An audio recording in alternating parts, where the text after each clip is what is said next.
WWE kicked off their Smackdown Live UK tour in Newcastle this past Sunday.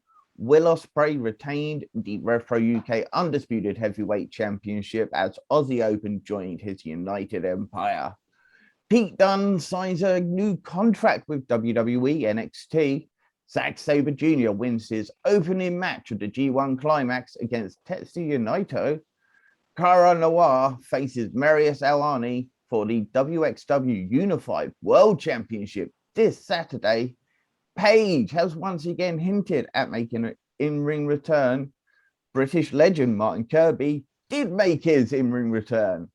Wrestle Carnival Honor matches, 2 stars streaming on ROH week by week this week, and Catch Pro Wrestling agree a deal with Powered 4 TV. Hello, everybody, and welcome to TNT, a Great British Wrestling podcast for Great British Wrestling. I am your host, the Great British Taku, Mr. Andrew Moore, and Eater Most. This is featured on bodyslam.net, and I am joined, as always, by the Pro Wrestling T-shirt championship of Pro Wrestling T-shirt champion of the world. Have I done that right? Yeah, Big Dirty Dan, Daniel Allen. How are we doing? I've lost it. Oh, I'm all right, mate. How are you? I'm good. We don't cut back and re-edit. This is it. It goes out raw. I messed up. Hello, everybody, and welcome once again to TNT. We've got a huge show. It is quite big. It is. We've got lots of news. We've got huge reviews. Lots of them. We've got a roundup of all the latest in the British wrestling world. But, you know, how things with you anyway, Daniel? Things are okay. I've been rushing forwards and backwards between home and Norfolk. I've just started college, and it was my birthday. So all in all, I've had a busy old week. Happy birthday, Big Daddy Dan. I hope you got a nice pro wrestling T-shirt. I did not yet, but there is one on order. Ooh. And it's a hoodie, and it's from Craps Apparel. Craps Apparel, eh? Which is it? You just got the what are you gone for? I've gone plain. Okay. The nice Craps T-shirts. They are classic and very, very, very comfortable. I got a new pro wrestling T-shirt this week. Show me your new pro wrestling T-shirt. It is the Demon King, the evolution of the Demon King, Finn Balor. I like it. I was recently at the WWE UK Tour Smackdown Live kickoff show this Sunday in Newcastle. Nice segue. It was. I thought it was a really good segue. And it was a really good show. In fact, it was great. I had absolute blinding time over there. I sat in nosebleed seating, but had perfect view. Absolutely no obstructions. The distance, you could see everything 100% clearly. For the price I paid for that seat, I am literally really happy with what I got. So, can I ask you how much you did pay for that seat? The nosebleed section of the crowd cost £30. £30. How much was your front row ticket for Wrestle Carnival? Can you remember? Front row with VIP, which included photos with the guys, £25. Can I point out the fantastic value and, in my opinion, slightly better quality of wrestling available from British independent shows? Yeah, no, I fully agree with you. To be honest, I was first taken aback about some of the prices. And then I was taken back even further when I realized the people were willing to pay these prices. The front row VIP, for all you people, if you'd like to know, is £320. And there's a lot of front row seats. £120. And yes, there's a lot of front row seats, and it doesn't guarantee you front row. And to be honest, if you're in the back row of those front row seats, your view line is obscured by everybody that is sat in front of you, as the actual nosebleed seats are all staggered. And so the next tier down, actually, thinking about it. And yeah, it was.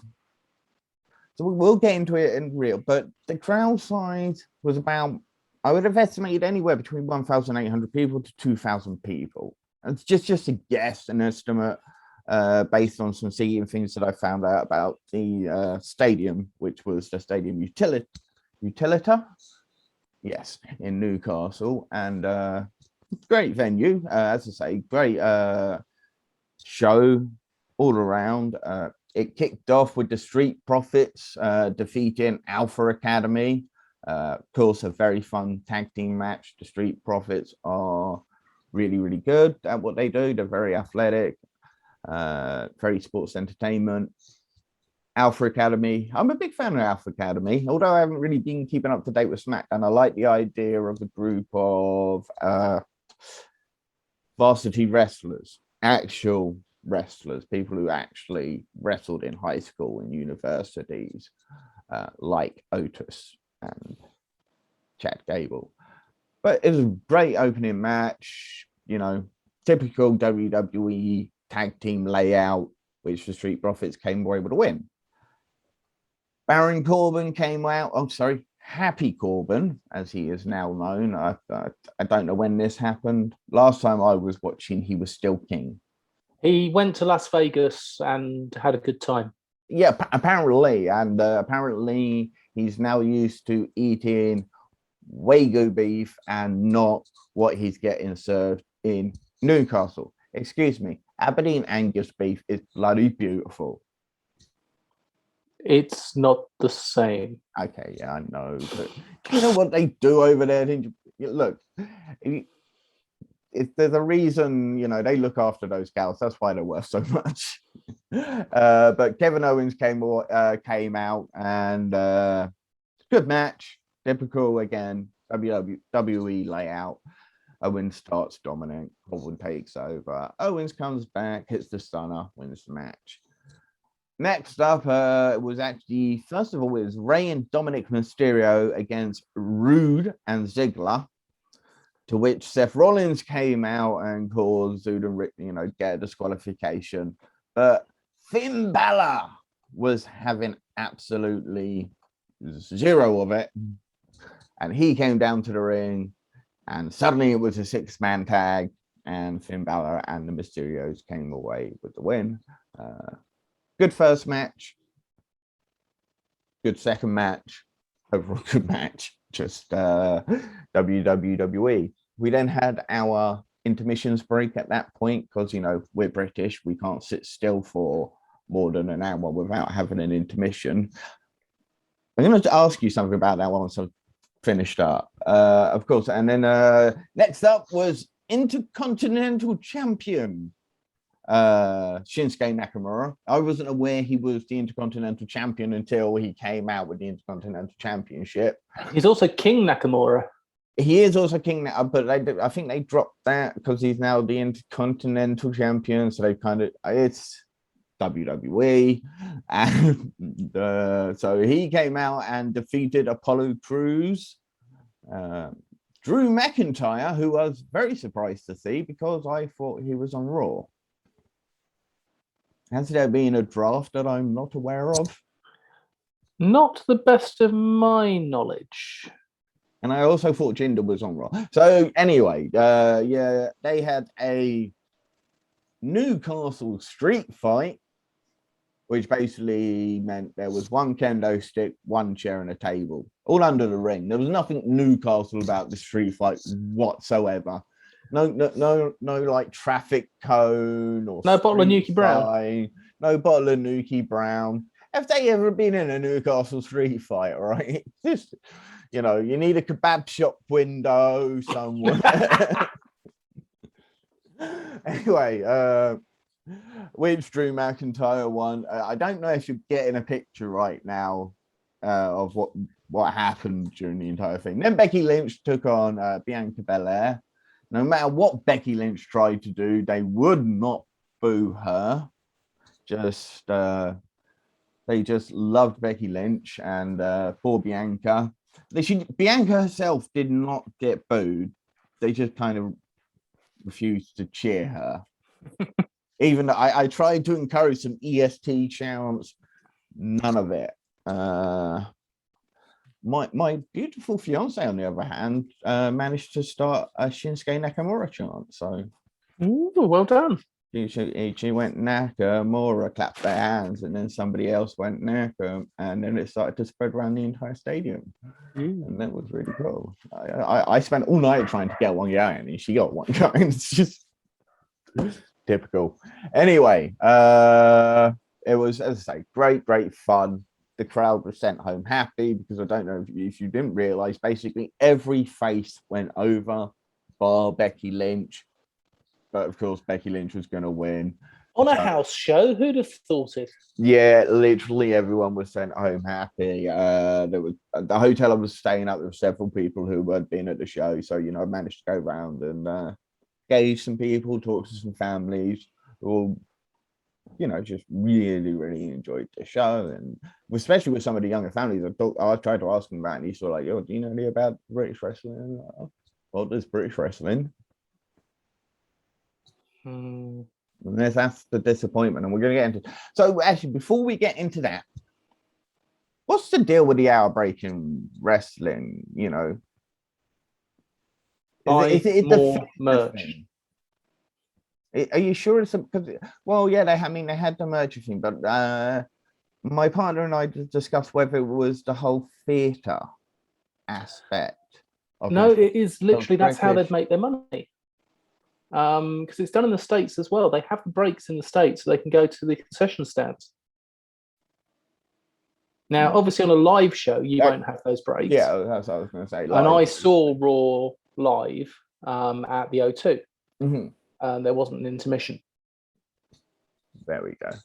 Okay, simple as just to buy more merch. There we go. Now Now I know. I always wonder. I'm like, what is the deal with it? Is it because of the whole theatre aspect? And one, because obviously British theatre has always typically had an intermission or a break for concessions and bathroom breaks, so that the show doesn't get ruined by piddle. Yes. Like I say, nearly 2,000 odd people, and we've seen it ourselves. We've seen some British wrestling shows selling out. We've seen British wrestling shows with crowds around 200, 300 people. I've been to British wrestling shows with crowds of about 500 or 600 people, which is Southside and Stevenage. Back in the day. Yeah. But why don't we get British shows with thousands of people in attendance? That's the question. Now, because quality of work wise, we should do. Quality of matches wise, yeah, damn right we should do. We put on some of the best matches in the world. We have some of the best trained wrestlers in the entire world. We have some of the best training schools in the entire world. There's a reason, Japan sends their guys to the UK, into the Rev Pro systems. There's a reason guys from all around Europe, all around the world want to come and experience and train in British wrestling and in European wrestling. And obviously, yes, we train our guys from a lot younger. We literally, kids like RKJ, who basically, at the end of the day, he got trained the moment he could walk to be a superstar. And he is, in my eyes, he truly is destined to be the superstar of this next generation of amazing, fantastic, incredible. So let's talk about RKJ. Yeah, let's get into it. Rev Pro, high stakes. This weekend, their biggest show of the year, Will Ospreay was taking on Ricky Knight Jr., who had recently won the Southside Heavyweight Championship final tournament, became the Southside Heavyweight Champion, retired that belt, and replaced it with the old style Rev Pro British Heavyweight Championship that was held by the likes of Zack Sabre Jr., AJ Styles, Tomohiro Ishii, Minoru Suzuki, Hiroshi Tanahashi. You're getting a picture here. A lot of New Japan superstars. Yes.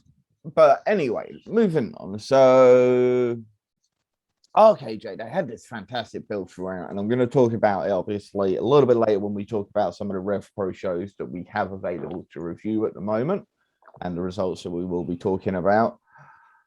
But at this week, he was due to face off against Will Ospreay in an opportunity to unify his title with Will Ospreay's already unified British Heavyweight Championship. And unfortunately, he did not. Will Ospreay did defeat RKJ to retain the title once again. Afterwards, when Shota Umino came out, Aussie Open had betrayed everybody and are the newest members of Will Ospreay's United Empire. So first of all, congratulations, Aussie Open. Absolutely 100% deserve it. Probably one of the best unsigned tag teams from around the world. They're up there. They really, really deserve this. I hope that this leads to some sort of New Japan run, possibly in the New Japan World Tag League that they'll have later this year. Maybe we'll see them in some of the New Japan Strong promotion over in America, where Will Ospreay will be competing next week. So whether he will travel with Aussie Open. So congratulations to Aussie Open. I think they fully deserve it. I hope this really helps spark a huge run. Both Carl Fletcher and Mark Davis deserve it. You deserve it. Next up, of course, Will Ospreay. One thing, and I am really disappointed in Rev Pro for not pulling the trigger. And what I mean, not pulling the trigger, not putting the belt on Ricky Knight Jr. But this is what we were just discussing. This is the fact that to get massive appeal to shows, you need to have superstars. And Will Ospreay is a more recognized superstar than Ricky Knight Jr.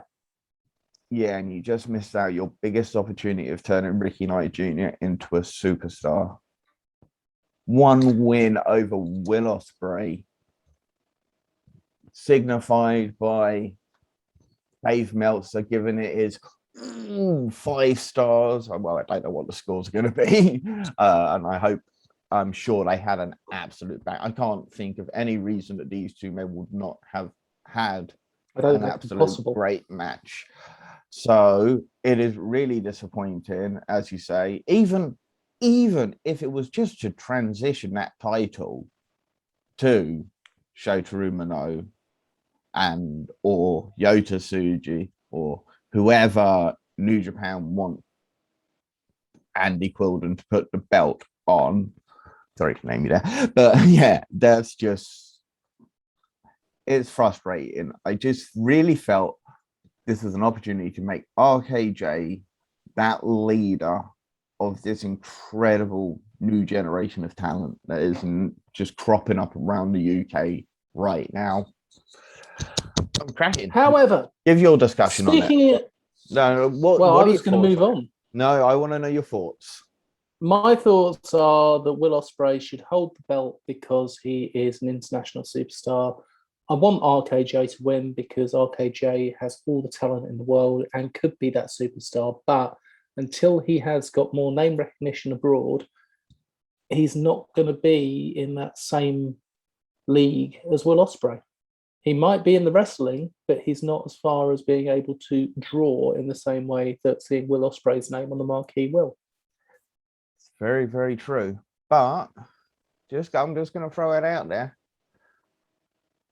Does Will Ospreay guarantee you a big sale if it's not New Japan or AEW or one of those bigger companies because of his current reputation in British wrestling. We're not discussing whether he's guilty or not. We're just discussing the reputation. But did take a hit. It did take a hit.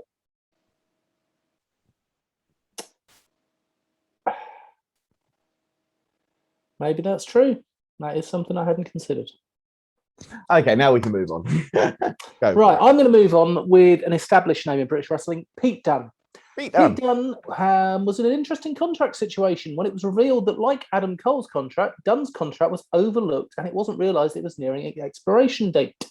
It was reported that during the SummerSlam weekend, Dunne was offered a contract from the company, but no confirmation was made if he'd agreed and signed it.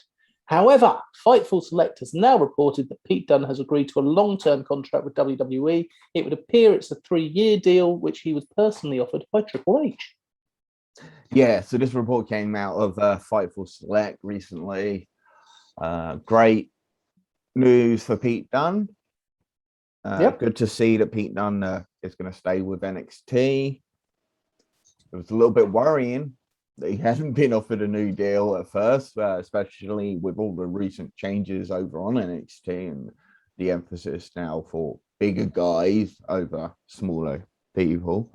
Because we discussed a few weeks ago whether he had the it factor to be the true superstar that WWE needs. When we put the poll out on Twitter, it was a resounding 80% believe that he had everything it took to be a generational superstar. He was offered the contract by Triple H, who once said that he could be the first English world champion. So what do you think Dunne will eventually? I'm looking forward to seeing Dunne on the main roster. I think he'll be absolutely fantastic, and I am very happy for him that he has signed this contract extension. Will he headline WrestleMania? No. Sorry. Anyway, yeah, it's a difficult one. I gotta think that I might actually agree with you because Pete Dunne is a phenomenal wrestler, just like Zack Sabre Jr., who recently won his first match in this year's NJPW G1 Climax. He defeated former IWGP Heavyweight and Intercontinental Double Champion in Tetsuya Naito. It was a typical Zack Sabre Jr. match alongside a very typical Tetsuya Naito match. Sabre Jr. working over Naito for about 25 plus minutes, typically focusing on Naito's knee. Naito would make flurries, and it was a submission victory with Orientarian in Napalm Death submission. Could you repeat that for me? Orientarian in Napalm Death. Excellent. Zack Sabre Jr., everybody. This is why I have Zack Sabre Jr. t-shirts. It has since been reported that Naito is now out of the tournament due to a knee injury with the left meniscus and MCL injury. I wonder if NJPW might roll with that and have Zack Sabre Jr. be the one that took Naito out of the competition. Having had a meniscal tear, it's not fun, and I can imagine that if it is genuine, that will have him out for approximately 3 to 6 weeks. Yeah, so he's going to miss the rest of the tournament. Everybody now gets a bye for basically 1 win. So Tetsuya Naito has been taken out of the tournament by Zack Sabre Jr. So it'll be interesting to see if they actually use that and have Sabre Jr. out in the press conferences that they do afterwards, talking about how he took out the former champion, he took out Tetsuya Naito, and whether they might even use it as a spur to push him to go and win this year's G1 Climax. Fingers crossed for him. I think he would deserve it. Indeed. Be a great match. Cara Noir. Go for it. In WXW Germany this week. Indeed, Carnival is due to face Marius Al-Ani for the WXW. We look at the tail of the tape ahead of this championship match. This will be the third meeting, and both competitors hold one victory. Do your maths there. One of each, third meeting, one victory each. What is going to happen? They've both been wrestling for 10 years plus. They're the same weight, but Noir is just that little bit taller, which can make a difference with reach. Both hold their main promotion's top championship. Marius Al-Ani, the WXW belt, Coronar, the Progress Championship. The match record since their first meeting in WXW Germany is Marius Al-Ani 21-0, Coronar 7 wins, 2 draws, 1 loss. However, Noir's Progress record is 10 wins, 1 draw, 3 losses. All losses in tags or multi-man tournaments. Matches, rather. So this match will take place at the Blitz Tournament, the Blitz Tournament, this Saturday. Who is your money on, Andy? I got to put my man. I'm gonna go. I want to be patriotic and say Carnival, but no, my money's going to be on Marius Al-Ani, 21-0. I can't see WXW Germany having him drop the title. I believe they're literally bringing in Carnival because Marius Al-Ani has literally beaten everybody else. I think you are probably right. But I think they've also brought in Carnival because it is going to be a cracking match. Oh, it's going to be absolutely amazing match. I didn't really know much about Marius Al-Ani up until that recent Catch Grand Prix that WXW had on the WWE network, and really impressed with everything I saw about it. He had really great matches throughout. I've enjoyed his matches since when I have had a chance to watch WX Germany. And of course, we both know we're both huge fans of Carnival. He never does it. I don't think he has it in him to have a bad match. No. You know, he's one of these guys that's truly capable of not having a bad match. He's going to get a good match out of anybody. And yeah, I think it's going to be an excellent. That whole Blitz Tourney thing looks fantastic. There are new details on that, but I felt it was confusing enough the last time we tried to go through it. So I just thought, and we didn't focus enough on the Noir Al-Ani part of it. And yeah, it should be an absolutely fantastic match. I did look at the prices actually to see what it was going to cost to fly out to Germany during that weekend and what the prices for the tickets were. And honestly, I wouldn't have spent that much more than I did to go to WWE in Newcastle this weekend. Because I know we're going to be talking about ICW later, but I've just been looking at the cost of tickets for going up for Fear and Loathing weekend in November. Is that going to be Glasgow? That is Glasgow. The tickets for the 2 nights for silver. So this isn't ringside. This is just back for 75 quid for the tickets. And then it's going to be hotel and travel and everything else. And it's like, it's quite close to Christmas. Ooh, adds up, doesn't it? Yes. Here's something that's exciting after Christmas. Paige has put earlier this month in a live Twitch stream that she was asked by fans if she'd ever wrestle again. She stated that she was training and this will be her comeback story. She also stated in this stream that her contract with WWE wasn't up until June of next year.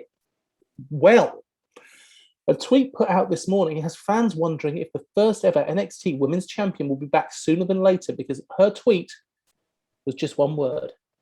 And what was that word, Andy? January.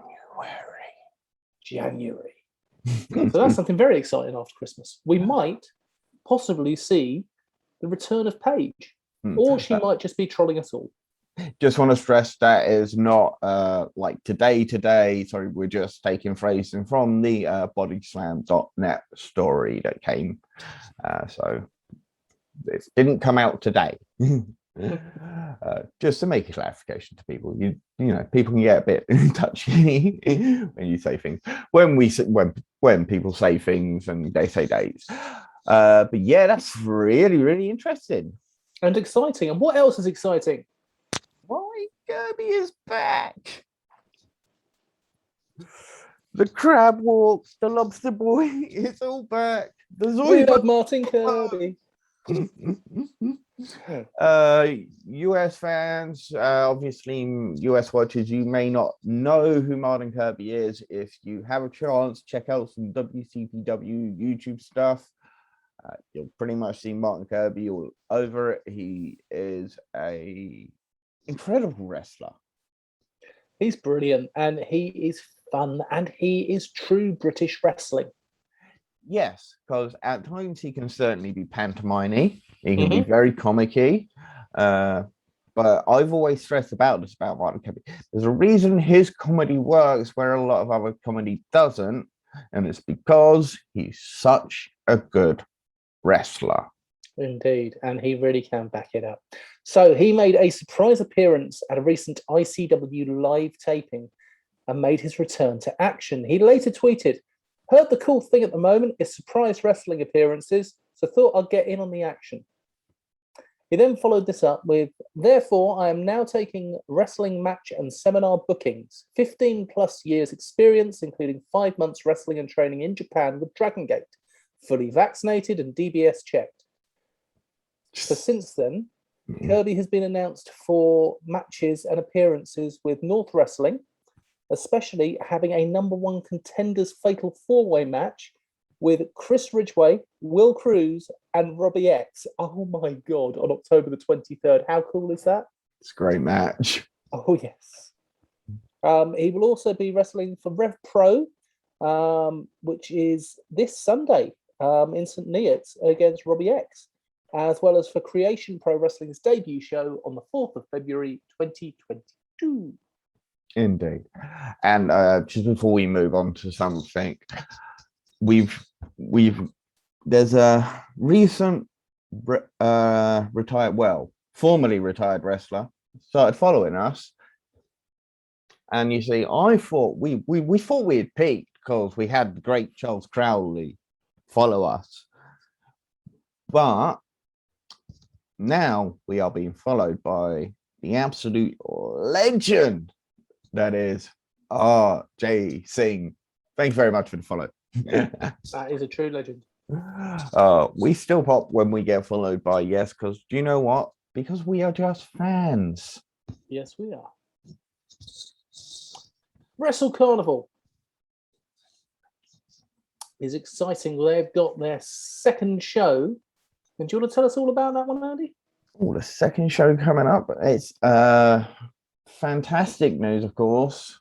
The Carnival of Honor will start streaming on ROH's YouTube show week by week, hosted by Quinn McKay this week. In fact, the episode is out right now. It does feature. That's exciting. It features the ROH Pure Rules match of Dean Allmark versus Doug Williams. It also featured Session Moth Martina and Heidi Katrina versus Lizzie Evo and Alexis Falcon, and Leighton Buzzard versus Joe Hendry, local hero. So there's going to be an average of 2 or 3 matches per episode, I believe, and week by week. Yeah, obviously I mentioned that does feature all of the ROH people who are on the card. So I'm hoping that some of the other matches that didn't actually feature ROH guys will be on there. I think we would all kind of hope that. But yeah, at least for now, on this episode, there are 3 matches. All of them do feature the ROH contingent of the card. But, you know, it was a great card overall because you also had the Heart of Shimmer World Championship match, Alex Windsor versus Hyan, Casey Owens, Giselle Shaw, tap or snap match between Chris Ridgway and international superstar Carlos Romo, and Will Cruz versus Carl Kingsley. So it'd be a shame if those matches didn't quite make it. Oh, BDSM were in action. There was that multi-person tag team, Terry Izzet, Joe the Fan, BDSM versus Chantel Jordan, Lion Kid, and versus Ivy and Brady Phillips. So yeah, be nice. Go on, put those matches up there as well for us, ROH. Show off all that great British wrestling talent. Catch Pro Wrestling have come to an agreement with Powered 4 TV. Now, this is also brilliant news, especially because I've already got Powered 4 TV. Indeed. Powered 4 TV is the UK's premium streaming service. Also hosts promotions such as TNT Extreme Wrestling, Wrestle Island, Ignite Pro Wrestling, Superstar Pro Wrestling, and many, many more. Catch 1 and Catch 2 have already been uploaded to the site, and Catch 3, which took place this past weekend, we'll be watching as soon as it goes up to provide feedback for. Yeah, I'm really looking forward to Catch 3, actually. Catch, we saw their first match, their first show like a couple of years ago now, because it was all the way back before the original lockdown. But their second and third show have been recent shows. Their second show was up on YouTube free. I very much enjoyed it. It showed some great young British wrestling talent on there. And as you say, we both already have Power 4 TV, so we're going to be enjoying watching Catch Pro Wrestling on Power 4 TV. Speaking of Power 4 TV, they recently uploaded 2 shows by Odyssey Pro Wrestling. Their debut show set sail as well as Superstar Pro Wrestling Saved by the Bell. And I watched Odyssey Pro Wrestling. It was live from Morecambe, and it was a good, fun family show. It started off with Lance Rivera versus Rick Marcus. Rick brought the power, and Rick Marcus won by absolutely battering Lance Rivera and hitting him with the spear. We then had Synergy versus the Freak Show. It's the first time that I'd seen Synergy wrestling. They are big boys, aren't they? Big boys. Big boys. Anderson Daniels and Troy Ryan. And they took on the Freak Show, Nightmare and Will Carter. Basically, they hit power move after power move after power move. And even with the speed and the tags of Freak Show, trying to wear them down, never going to happen. Doomsday Device for the win for Synergy. We then had Sexy Kev versus 2-Bit. 2-Bit dominated. Absolutely dominated all the way through. Locked in the sleeper and wins. I liked this. Gia versus Tonga, 50-50 match. Tonga won by doing an irate into an unprettier. Very dastardly behaviour. Scotty Rourke versus RP Davis. This is my first time watching Scotty Rourke as well. Love him. Absolutely loved the Grebo grappler. Thought he was brilliant, even though he lost. Yeah, I thought you'd like Scotty Rock. Yeah, definitely my kind of guy. Lucas Neon versus Mark Meltzer. I'll be honest, I just couldn't get into this one. Meltzer won with a lariat. And then the headline match, Chris Ridgway and Ryan Hunter versus Big Guns Joe and JJ Webb. Ridgway was the dirty heel all the way through. I'd never seen him wrestle like this. I've seen him be a heel, but not a cheating, dirty heel. And I liked it. He was really good at it. He was interfering all the way through. This ended with Hunter hitting a top rope cutter on Webb for the 1, 2, 3. I would definitely recommend people watch it as a fun family show, and I would give it 3 sugars. Excellent. Superstar Pro Wrestling is what I watched, and it opened up with Isaac North versus Ethan Kelly. Isaac North has a fantastic look, and he dominated. Harley Hudson defeated Hannah Taylor. Tom Billington defeated Connor Klein. Jordan Black defeated Alfie Brooks. Brian Aidenson defeated Mark Billington. JJ Webb and Sam Bailey defeated Dean Allmark and James Reed. Harley Hudson is a little powerhouse scouse mouse. Yeah, like her. Certainly, she certainly likes to scream a lot, and she certainly screamed a lot during the match. But I like the passion. Hannah Taylor, great wrestler, trained by Dean Allmark. You can tell. I think both of these girls are going to be superstars, all definitely. Tom Billington, the Billingtons, both of them, Tom and Mark, are making the Billington name their own. Of course, yes, their name is synonymous with Dynamite Kid, but I think both of these guys are really going to make that name their own. Probably doesn't help them that they really do wrestle just like their uncles. They are smash mouth and they are technical. One big shout out: stop using a big diving headbutt. Jordan Black has a great Casadora into a cutter. Brian Adenson loved the Shogun. He came out to, on the best round, popped me. Karate Kid all the way. JJ Webb, Sam Bailey, great heels, and Dean Allmark and James Reed just did what they needed to do. Really, really fun show. Family friendly again. So, yeah, I'd give this for a family friendly show 3.5. Some fantastic wrestling. Oh, Yeah. risky business. Rev Pro. There's lots of Rev Pro, as we say. There were 3 shows that went up on their RPW on demand system. I'm going to run down the results quickly and then try and focus the reviewers spread out as possible without reviewing each individual show, because there's 3 shows to get through here. Okay, we started with Rev Pro Risky Business in 2021. It was Robbie X defeated Kid Lycos. Dan Maloney defeated Doug Williams. Carl Fletcher defeated Yoda Tsuji.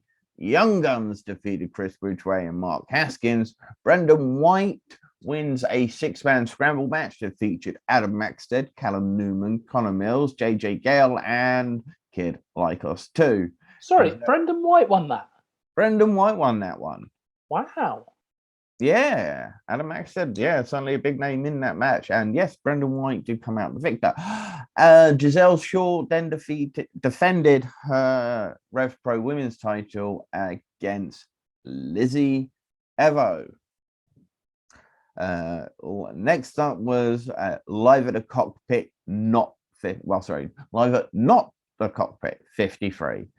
Brendan White and Doug Williams defeated Team. Lucian Phillips defeated Big Guns Joe. Chris Ridgway and Mark Haskins defeated Robbie X and Lee Hunter. RKJ defeated Kyle Fletcher. Dan Maloney defeated Yota Tsuji. Giselle Shaw and Hyan defeated Sky Smithson, and Nightshade, Destination Everywhere, defeated the Young Guns. And finally, which was the final show before High Stakes, there was a Rev Pro pop-up, Road to High Stakes. Team defeated JJ Gale and Callum Newman. Brendan White defeated a debuting Nico Angelo. Robbie X defeated Yota Tsuji. Connor Mills defeated Kyle Fletcher. Mark Davis defeated Michael Oku. Hannah Taylor defeated Mariah May. Will Ospreay and the Young Guns defeated RKJ and Sunshine Machines. Okay, let's just try and focus on a few parts of this whole thing. And this really led towards all the build towards High Stakes.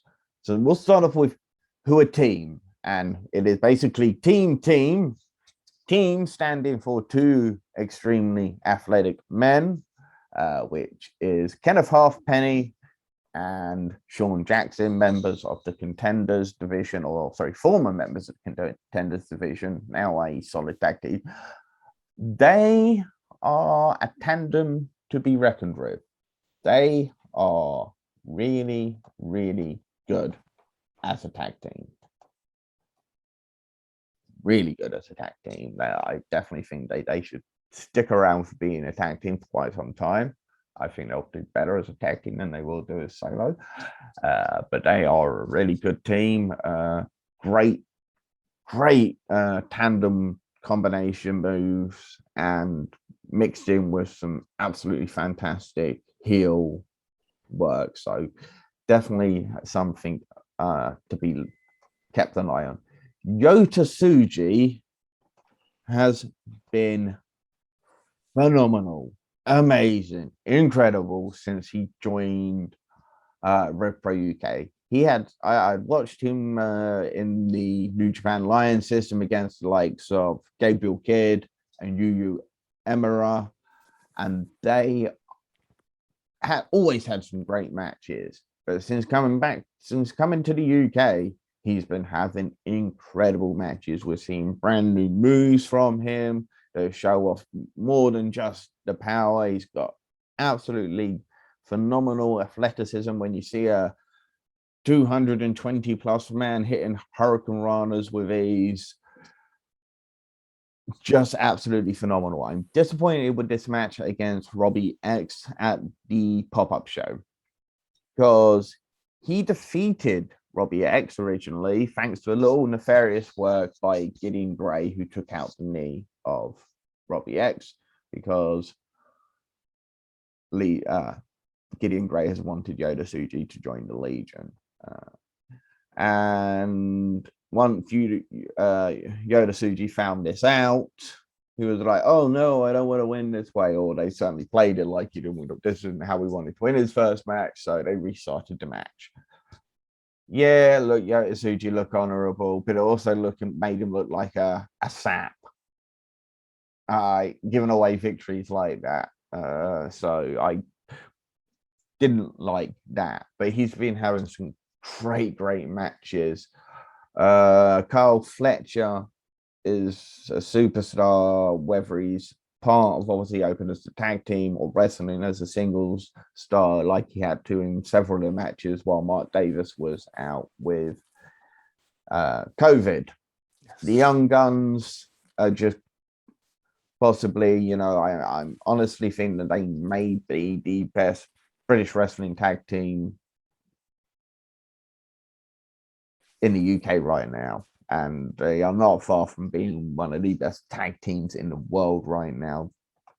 And their match with Will Ospreay, I was kind of hoping that they were going to be the guys that joined the United Empire, and that those two would go off to Japan because they were already amazing and phenomenal. As I just said, one of the best tag teams you can ever see. Some of the great. They're not capable of having a bad match. Have you seen a bad Young Guns match? No. They're just not capable of it. And if anyone could have really benefited from maybe some training with other people to just become even better than they already are, it would be them. And as I say, they could become superstars all over the world, especially in Japan. I think Japan would love the Young Guns. What else? As I say, there was so much to talk about. Mark Davis, and there was the tease that Aussie Open could be the ones to turn heel because Mark Davis did take Mike Walker quite lightly, but so would you if you're nearly 6 foot, weigh like 250, and you're taking on thin strip Michael Oku, who weighs like 125, like I'm joking, not 120, maybe about 160. I don't think he's going to be much more than that. If we think of guys like Jungle Boy and Darby Allin, he's your favorite. Yeah, he's going to be around 160 odd. So yeah, he just got battered around the place by Mark Davis. Rev Pro have been killing it. Just some incredible shows as of late. And, I know some people don't want to support Rev Pro UK because of a certain champion of Rev Pro. I think they need to get over there and check out some of the British talent that's on display over it there at the moment. And it's phenomenal. And it's such a shame because RKJ was just so tipped to be ready to take over and be that leader of a new generation. And it hasn't happened. But before we move on to some other results and reviews, we've got some scores to update. Oh, do we? We do. Oh, dear. Back a while ago, where are we? We've got at least 2 shows. Oh, one of them, yeah. So this one was apparently from, because we talked about we should have done scores last week, but we couldn't do them because I forgot my notes. So the current scores, and if I go like that, box is going to appear and it's going to say 13. And it does this. Another box is going to appear, and it's going to say 7, because currently they are the scores of our prediction game. Now, we need the results. You questioned the Yota Tsuji versus Screwface Ahmed match, to which I said Ahmed. You said, well, you thought you had said Ahmed, but no, it was definitely me. It's just in my notes. Fine. Another point for me there. You got Haskins as the winner over Maxted. You were right. You said Newman and Gale would defeat Aussie Open. I was right. I said Destination Everywhere would beat Kid Lycos Jim, and I was right.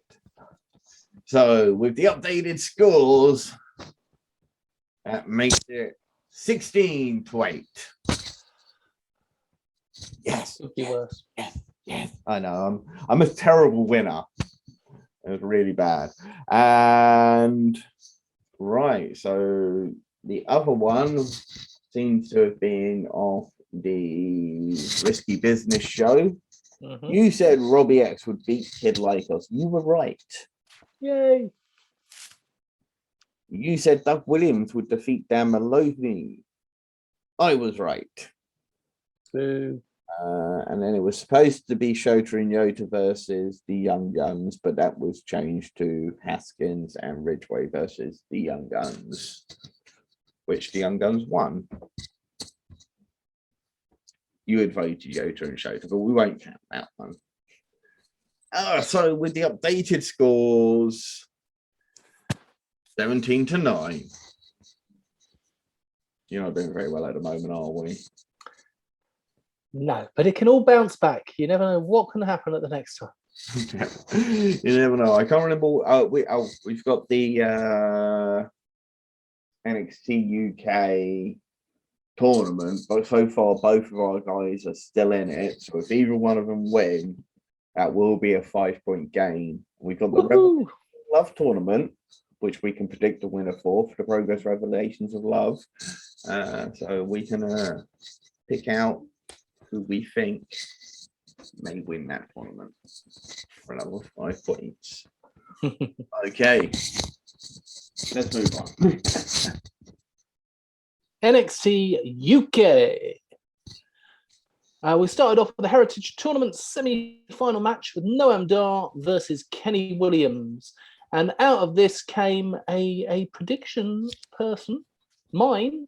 I predict Noam Dar is going to win the whole tournament, and he's still in because he beat Kenny Williams 2-1.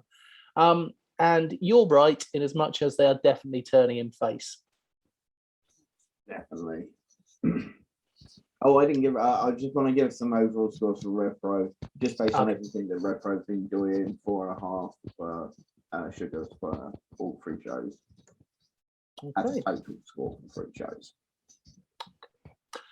We then heard from Ilya Dragunov, and he was interrupted by Nathan Fraser, Rampage, and A-Kid, who all want a shot.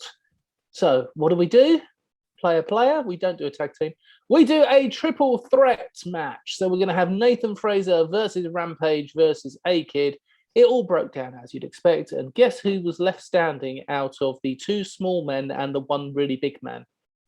Yeah, this is like 2 boys versus a man. Yeah, it's not looking good for Fraser or A-Kid, in my opinion. No, not really. I think we can both predict Rampage. I think Rampage might well do well. Andy, we appear to have lost your microphone. You've gone very quiet on us. Oh no, Mike, back. Right. Up next, we had Isla Dawn in Ginny's locker room, which is not a great idea because Ginny's kicking all of the backsides at the moment. Mustache Mountain won the tag team titles. We then had Amelia McKenzie. Must remember it's Amelia. Oh yeah. I can't help it. Every time I write about her, I write Millie first. She went against Stevie Turner, and unfortunately managed to beat her in all 4 dimensions. Okay. I still don't like this. I don't like Mackenzie getting pushed like this. I don't I especially don't like Stevie Turner being jobbed out like this. Has she actually won a match since she started? She'd have won 2 in a row to at least give her the right kind of challenge, make her sound more, then she lost to Sam. I think her overall record's probably 3-2. Oh, sorry, 2-3, 2 wins, 3 losses. Pretty sure that's her overall record so far in NXT UK. Your microphone's going through your earpiece. That's what it is. It keeps bouncing off your jacket.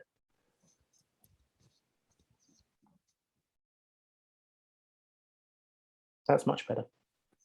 No worries. Mustache Mountain. Do we think they're going to stand a chance against Pretty Deadly?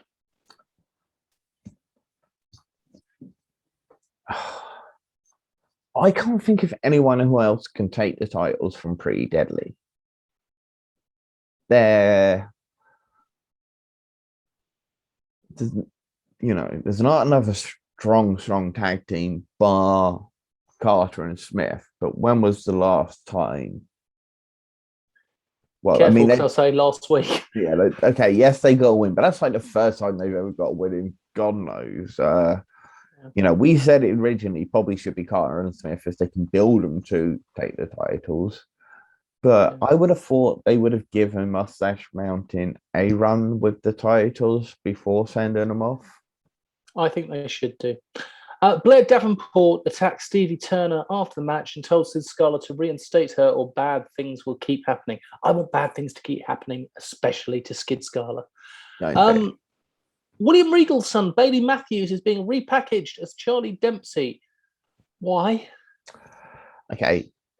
I mean, yeah, he wasn't exactly, because Bailey Matthews, I believe, is his real name. Yeah. I believe that's, Regal's.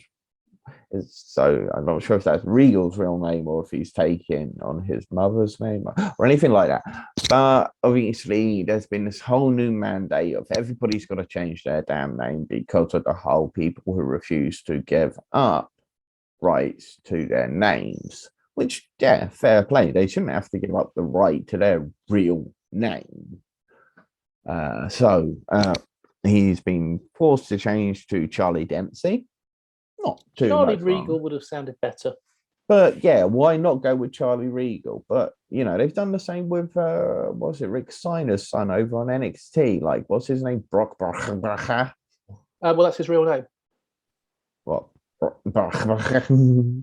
Rick Steiner. Yeah, that is actually the real name. No. But they haven't done. They changed that. I was under the impression that was his actual surname. No, they've given his. He was going to be Rex Steiner, but they've changed that, so it's now like Brockenbrecker. Oh, bloody hell! That's what I mean. Okay, it's just all gone absolutely nuts with WWE and names. So yes, it's a bit of a shame. Charlie Dempsey, not the worst name in the world though. Okay, but yeah.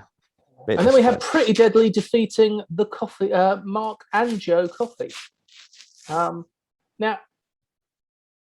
we don't particularly like one member of the Coffeys at all. It was interesting seeing them tag together because we haven't seen them tag together in a long time. Pretty Deadly won. We like Pretty Deadly. Yay, Pretty Deadly. Yeah, Pretty Deadly are an absolute fantastic team. They showed it again right here. Great double teaming, great interchanging, great use of bending the rules and twisting the Fallies counts. They're just such fluid tag team. Yep. And I would really love, we should go right now. Grizzled young veterans. Yep. Mustache Mountain. Mm-hmm. Pretty Deadly. Young Guns. Lycos Jim. A year ago, I wouldn't have put Pretty Deadly in that conversation. See, I told you, I'd seen them work some of those independents back in the day, and I thought Pretty Deadly had so much potential back then. And when they came to WWE NXT, I said they dress like idiots, they sound like idiots, but watch them wrestle. Yes, Mr. 1710. Watch them wrestle. They just fun, but 5 incredible tag teams, you know, from the UK. Yep. Who would you actually put on top? Go on, list them 5 to 1. No, but I will say who I put on top. And at the moment, for me, Lycos Jim. Young Guns second. Okay. Mustache Mountain. No, wait. Next week, we will come back and we will both reveal our top 5 British wrestling tag teams. And that can include others. I was about to say I might throw a curveball in there. That have not been mentioned during that period, but I would like us to come back and discuss next week our top 5 British wrestling tag teams. I think that's going to be an awesome thing. Go on then, how you rating this? I would give this one, there wasn't anything I particularly disliked apart from Charlie Dempsey's name, so I'm going to go with 3.5 sugars. I'm going to go with 4 sugars. Very similar. I can't think of anything negative bar the name change. Great. I thought the first match was a great match. I thought the second match was another great match. I mean, yeah, great match all round. 4 sugars. Right, ICW. Would you like to tell me about ICW? Yes, I would. We've got fans. We have fans back in the asylum. We have got fans back at ICW. Oh, it feels good to have some chants. Some proper rude Glasgow chants. And they got to start off with some rude chants because out came Thatcher's Cabinet. Tory Blanca. No, Blank the Tories. Oh, even which worse. as a Labour councillor, I was quite happy. All 3 of them came out, Charlie Weiss, Ian Skinner and Thatcher Wright. They had an open challenge and out came Logan Smith, who challenged all 3. And they did the maths and said, that won't work. So out came Luke King Sharp. And they did the maths again and they said, no, it still won't work. And then out came DCT. So we had a 3-on-3 and all of the faces came out with kendo sticks. There was a whole lot of craziness. It may not have been your favourite thing, but you would have loved seeing Charlie Weiss go and hit a most amazing top rope cutter. It was fantastic. Cabinet used quick tags, isolated Smith and looking sharp. Finally, DCT came in, hit Ian Skinner with a huge pedigree. 1, 2, 3, and our faces win. Kez Evans then cut a massive promo. He was interrupted by the number 1 contender, Daz Black, who is universally loved. And Kez Evans really is hated. He's really good at being hated. He's fantastic at it. The Manifesto then accompanied Dylan Thorne into the ring. He was against Stevie James, who was without Crowbar again. And he really needed Crowbar because Dylan Thorne absolutely battered him, hit the Crown of Thorns. 1, 2, 3. It was a typical Manifesto match with lots of interruptions from Grant McIver, and it was what it was. It's another one of those ICW matches where the referee is there purely to count to 3. Daryl is a new wrestler. He came in. He'd done something that was untelevised to get a spot in a televised match. He went against Saqib Ali. Pure gangster Saqib Ali purely squashed Daryl. Knee strike, 1, 2, 3. Ellie Armstrong versus Angel Hayes, possibly the match of the night, in my opinion. This was a match for the ICW Women's World Championship Tournament. This is the first match. Armstrong uses her powerhouse moves and submission holds all the way through from the start. Angel, however, fought her way back. She did the most beautiful sling blade. Absolutely spot on perfect.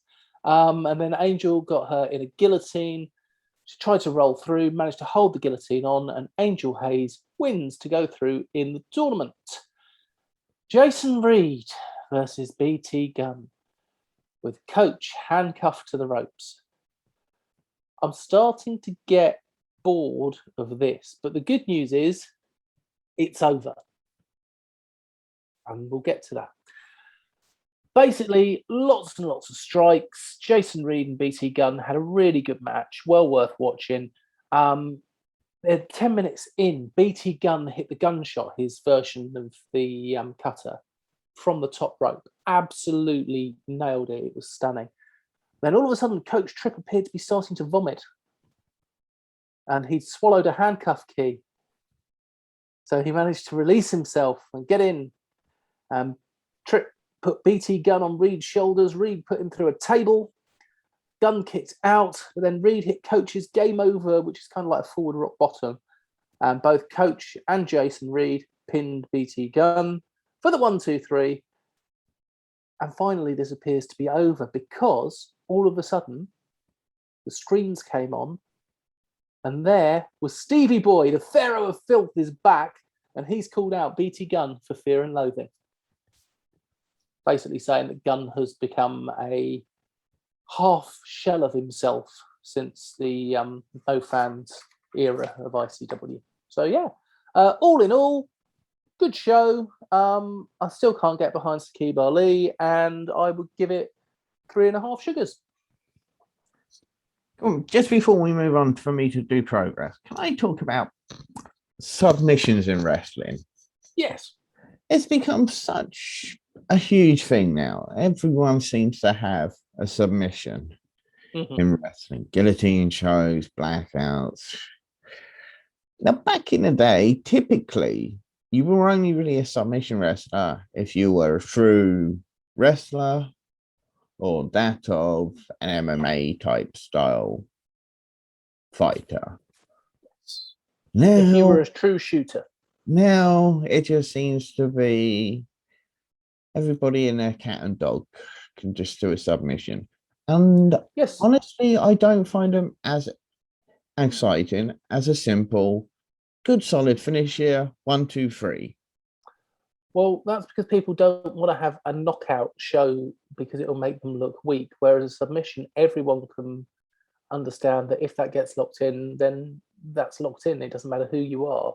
Whereas a knockout, me, getting tapped down makes you look like makes you look weak. You know, in a real fight, in MMA, you'd rather tap out than you would be knocked out. I've been in the odd real fight, and generally the problem with a submission is eventually you're going to have to let it go. And when you let it go, unless the person's unconscious, they're going to want to strike. It's true, but genuinely, a lot of these submissions that they say, oh, if she pulls back, then he'll tap. And I'm thinking to myself, actually, if she actually pulled back, she'd either snap the arm or nothing will happen, and it wouldn't actually be a submission because she didn't have the strength to snap her arm, and therefore the submission wouldn't be. Because when it comes to submissions, a lot of people say, yeah, well, you know, tap or snap it, you will break your arm if you do. Well, actually, it's not the case. Only if you're big and strong enough will it snap. It doesn't matter how good your technique is. Well, technique, but mainly you still need to have that power to back it up. Right. But anyway, just a little thing that I've just suddenly beginning to groan on me. I'm thinking, oh, I'm bored of you holding this submission for 5 minutes. You go tell that to Chris Ridgway and I'll see what happens. No, that's different. He's a shooter and he doesn't hold a submission for 5 minutes. If he doesn't get the submission after a little while, he changes his submission to the next submission. If he doesn't get the submission, he changes to another. He keeps transitioning, move to move, because that's what somebody would do in a real fight. They wouldn't hold it for as long as some of these guys seem to think they would hold it for. Anyway, Progress Wrestling. Harry, well, it opened up with the Revelations of Love tournament draw. I need to bring that up. I've actually forgotten to write it down, but I know I've got it written somewhere. Bear with me.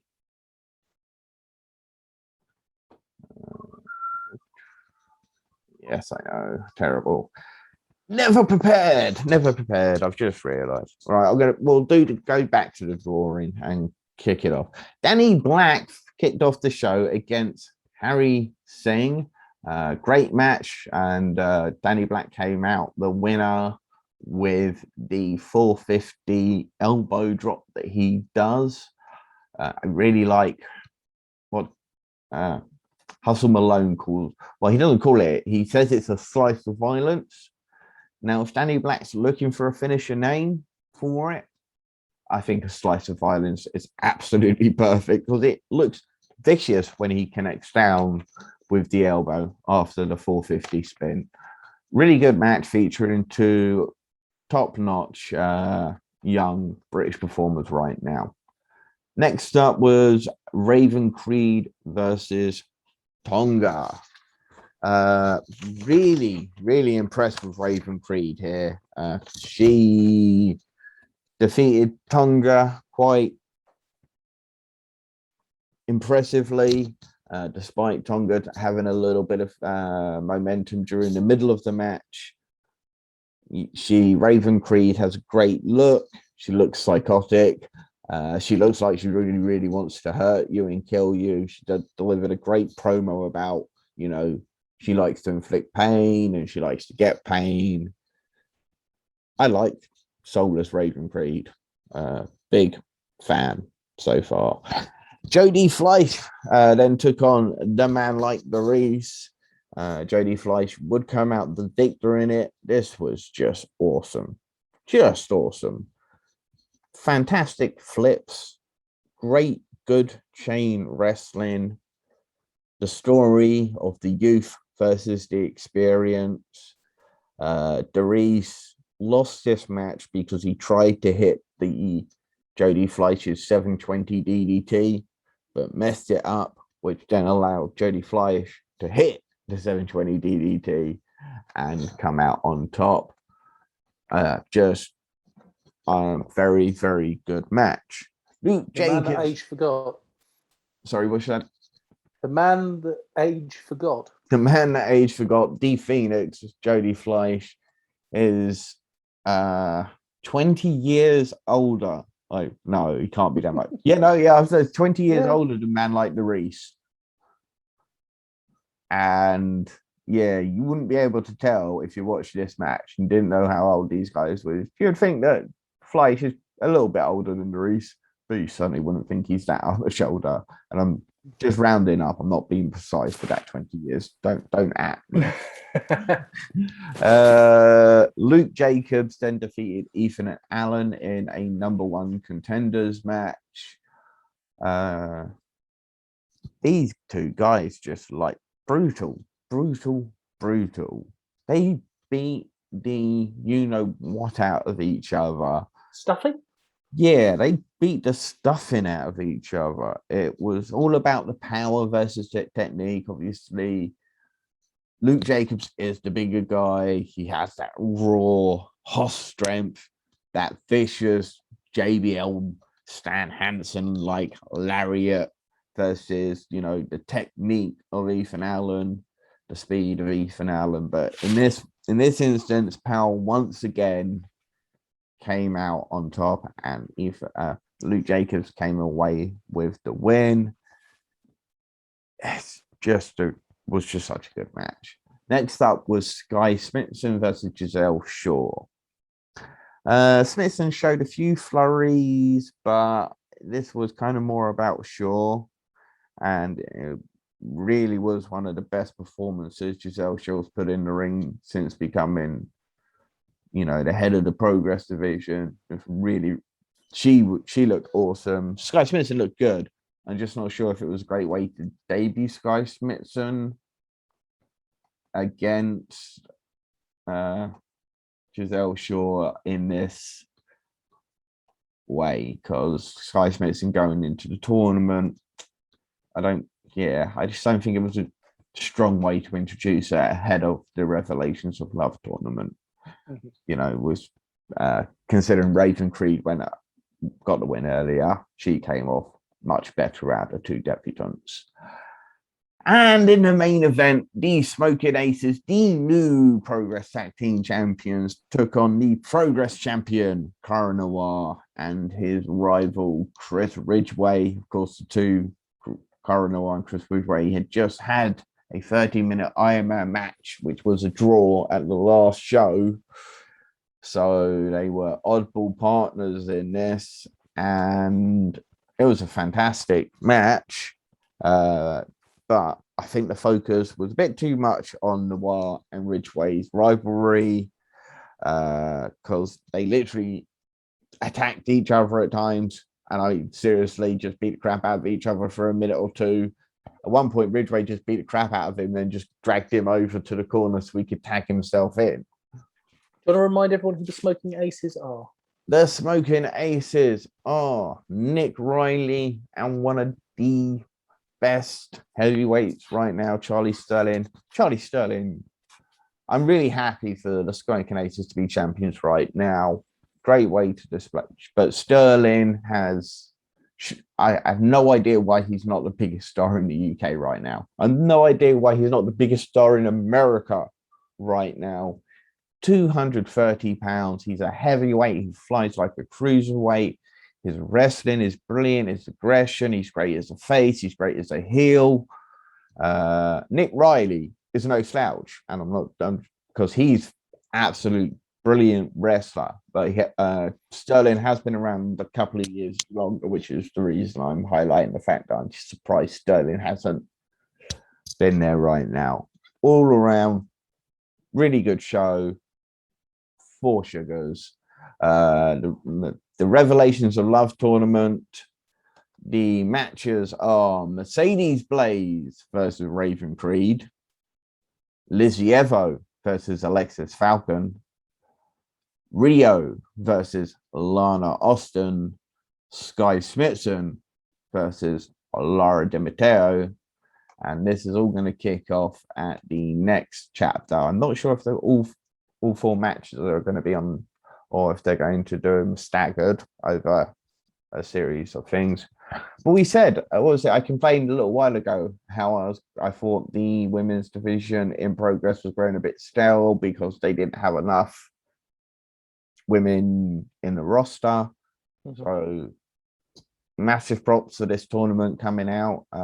Great way to introduce a lot of new competitors as well as some old. This is Lizzie Evo's first Progress appearance. So who's going to be your pick? Lizzie Evo. She was my number 2 pick. My number 1 pick, however, is Mercedes Blaze. I like it. Okay. You heard it here, folks. Keep it on record. I haven't got a pen or paper with me. I'll have to write it down afterwards. That's all right. I have got enough faith. I'm going to go Mercedes Blaze. Gonna go for Mercedes Blaze. I think we can do these matches as well. Might as well. So obviously you're gonna say Blaze over Creed. Do I agree with you? I don't. I'm throwing a spanner right in the works there. I'm saying Ravencreed is gonna beat Mercedes Blaze. So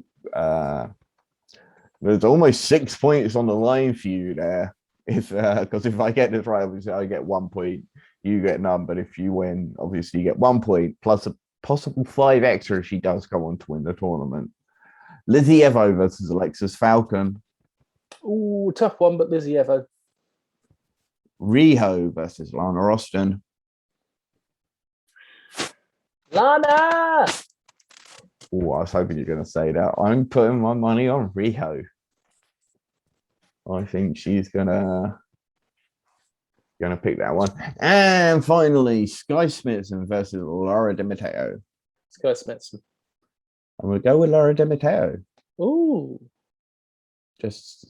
I just didn't feel like they debuted Smithson strongly enough for me to have faith in her. So I'm going to back up my statement by saying that they didn't book her strongly enough for me to have faith in her by putting my money on Laura De Mateo. All right, it's been a long time. Should we quickly do some roundups? We won't spend as much time as we'd like to discussing some of these. We're just going to try and get through them as quickly as we can because there's lots of news out there in the British wrestling world. You want to kick us off with TNT Extreme Wrestling? I will start us off with TNT Extreme Wrestling. This weekend, we have TNT Extreme Thrill Kill and TNT Ignition Level Up. That's Saturday and Sunday in Liverpool. Thrill Kill, the dark match is Isaac North versus Jimmy Jackson. We then have Chris Ridgway versus Dan Maloney. That's going to be so good. Alexis Falcon versus Kira Chimera. The Kings of the North Open Challenge. Who do you reckon is going to be there? I actually wrote an article about this. So my top two picks, if I was going to have somebody come up and face the Kings of the North right now, would be Smoking Aces, New Progress Tag Team Champions, of course, and of course the tag team that are currently in the UK, Aussie Open. Nice shout. I think Smoking Aces is a possibility there. Yeah. And we then have Lana, Austin, and Rio versus the She-Wolves. That will be another brilliant match. TNT Ignition Level Up, dark match, Leon Gray versus Ryan. Oh, wait, you've jumped over two. Oh, my apologies. I didn't go up the screen far enough. Ultra X Championship 4-way, Man Like DeReese versus Scotty Rourke versus Ethan Allen versus Kid Lycos 2. And then TNT Extreme Division Championship match, Session Moth Martina versus Clint Magera. Who do you reckon is going to win that one? Clint? I reckon, in fact, you know what? I'm going to put this one down. I reckon Martina. Do you want to go down the entire card bar the dark match? No, I just want to go for that championship match. Okay. Go for it. Okay. Okay, yeah, fine. I will give you 3 points. No. Starting to make things up as you go along here. I'm thinking it's a championship match. Okay. I'm thinking championship matches should be different. Okay. And then we have TNT Ignition Level Up on Sunday. The dark match, Leon Gray versus Ryan Thorne, which is the Level Up qualifier. We then have Chase Alexander versus Visage in a chairs match. MVK versus Isaac North. A Level Up scramble match with Tom Thelwell versus LK Messinger versus Gene Money versus Nico Angelo versus JJ Webb versus Sandy Beach versus the winner of Thorne and Gray. We have Simon Miller, Big Guns Joe, and Brian Aidenson versus Shreddy and Synergy. That's a lot of big, bulky men there. Gia Adams versus Hannah Taylor, and in the TNT Ignition Championship match with Sonna Durson versus Cameron Solas versus Scott Oberman. That is going to be a brilliant match. Yeah, that's going to be an absolutely fantastic match. Just jumping back to some Powered 4 TV, recently uploaded was a Wrestle Island Cameron Solas versus Scott Oberman trilogy series, which I'm going to watch. In fact, I've watched the first match now. Great. I'm going to watch the other 2 matches and I'll talk about it next week. Moving on, you got Triumph Pro Wrestling. I think this is the first time that we've mentioned Triumph. They make their triumphant return on the 16th of October. Yeah, do you like what I did there? Triumph Pro Wrestling Volume 1, the reboot, which is in Chafford 100. There is a race for the case ladder match. Jack Toreno, CJ Carter, Danny Black, Danny Duggan, Joe Lando, and Moss. Good match. Triumph Championship match. Callum Newman versus Ashley Dunn. Maverick Mayhew versus Taylor James. Evan Lee United versus The Lads, which is Chuck Mambo and David Francisco. Richie versus Alexander Moore. Do you want to take UKPW as well? Oh, our good friends at UKPW. We had so their UKPW Women's Championship tournament kicked off. And Livy at the press start show, which was this past weekend, Livy Grace and Evie Madden have advanced. Livy Grace defeated Kimmy Akis, and Evie Madden defeated Clementine. The UKPW Women's Championship Tournament will continue at Grappler's Tales in Canterbury on the 2nd of October, where Bunny Marlowe will be taking on Kyra Chimera, and Ava White will be facing off with Jade. Also in action, Alexander Roth versus Bullet, and David Francisco versus Simon Miller. Spirit Pro Wrestling have announced 5 matches for their debut show, The First Act.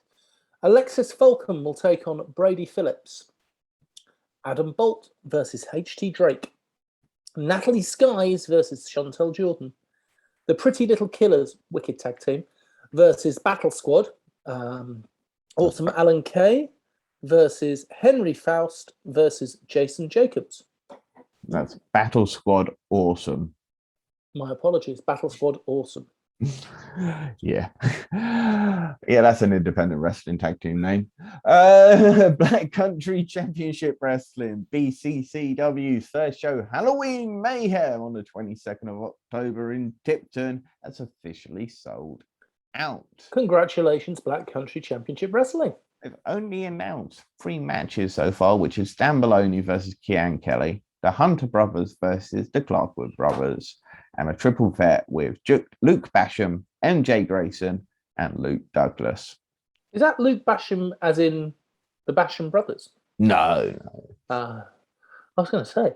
Yeah. Catch Pro Wrestling, who we love and who have signed on with Powered 4 TV, have announced all 8 competitors for their upcoming Enigma series. In Block A, you have Tom Thelwell, 2-Bit, Dynamite Lee, and Joe Kaiser. And in Block B, Joey Haynes, Kevin Lloyd, Keenan Kishner, and Scotty Rock. Yeah, that's going to be a really good tournament. Each block people will be facing off against each other round robin style, with the top 2 facing off in a final. Should be really, really good. Some great young talent in that. Purpose Wrestling. Yes. They've returned to the Wimbledon Art Space in a little under 3 weeks' time with their third show, Under Storm, on the 8th of October. 2 matches have been announced so far. Doug Williams versus Jordan Breaks, and Sunshine Machine versus the 8-7, which is Warren Banks and Roy Wavy Johnson. What a tag team. Indeed. Jurassic Pro Wrestling, which of course is based in Harwich, Essex, have announced... Harwich. I thought it was Harwich. Is it Harwich? Harwich. Harwich. My pronunciation, terrible.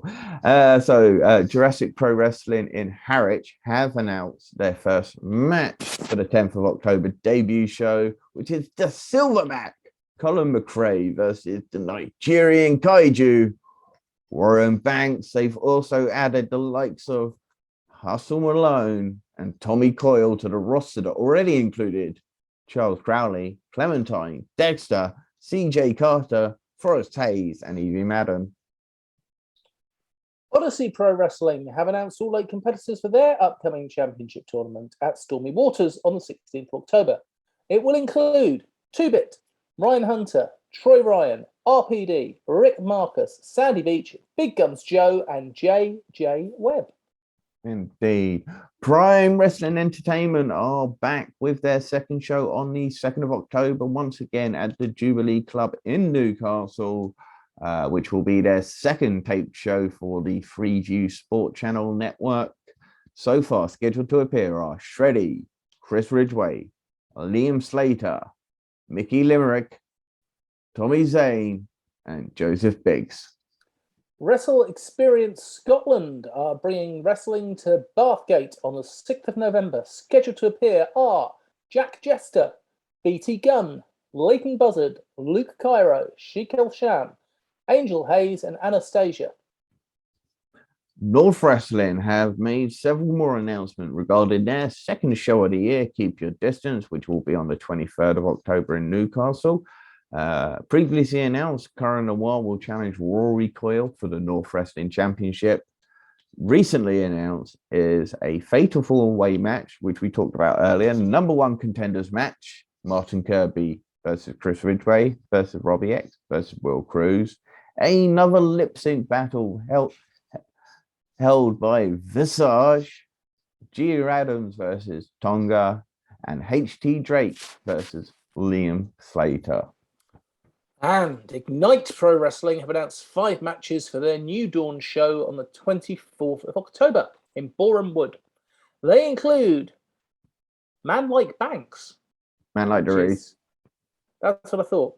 No, it's Warren Banks. Sorry, his Twitter handle was Man Like Banks. This is what I always get thrown wide out with this on Twitter. Warren Banks versus Gene Money versus Dexter. Tommy Kyle, who is getting a lot of shows recently, he's got a brilliant Top Gun theme to him, versus CJ Carter. Forrest Hayes versus Charles Crowley. Clementine versus Darcy Stone. And Truman Roswell being the UFO believer, versus Tim Lee.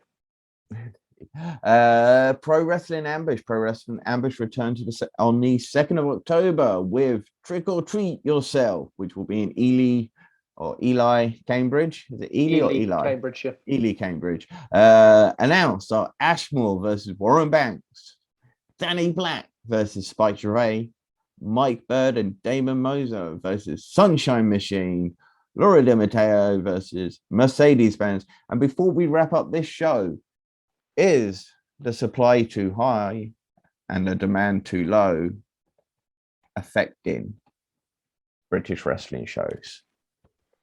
Oh, no. I think if you base your show on 200 fans, which judging by a lot of the independent shows I've been to, that is definitely a break even, if not a profit maker, then no, I would say it's not. See, one of the complaints that have recently come up with some of the British wrestling blogger community that I follow is too many shows with too many of the same names. Well, I was messing about, as you do, on Excel, and I was starting to put together a list of British wrestlers. And just going through the men, and this is without using NXT UK, without using ICW, this is just sort of British independence. I got up to 83 without looking on Twitter, without looking people up. I came up to 83 wrestlers. Now, that's just the men, that's not the women. That's not ICW or WWE. So there's definitely the number of wrestlers out there. The thing is, you're going to put out the ones that are the biggest draws because that's how you make business work. This is true. No, I can certainly see your point. I think what the other person was trying to say is, why am I going to spend £50 to get on a train to go watch a show for £30 when I'm probably going to see the same people at another show that might be more local to me for £30 or whatever?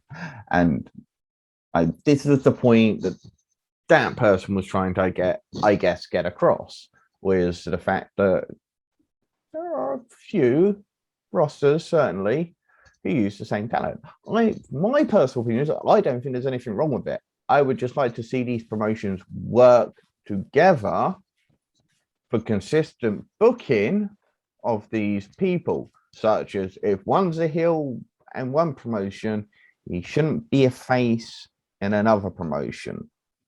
I think that affects the way we see British wrestling. I think it would be better if we could join B1. I have an answer to that, or at least a point to Paige. How over was Becky Lynch when you went to the WWE show? So over. The fans choose who they chant for. It's true. My fault more is the consistency in the character you know, being face or heel. You know, what 1 minute he's acting like a good guy in Progress, and the next minute he's acting like some heel douchebag in another promotion, and you're just like, oh, wait, what? I think just consistent. I think to help should consistency should be there, and you can even have storylines if promotions.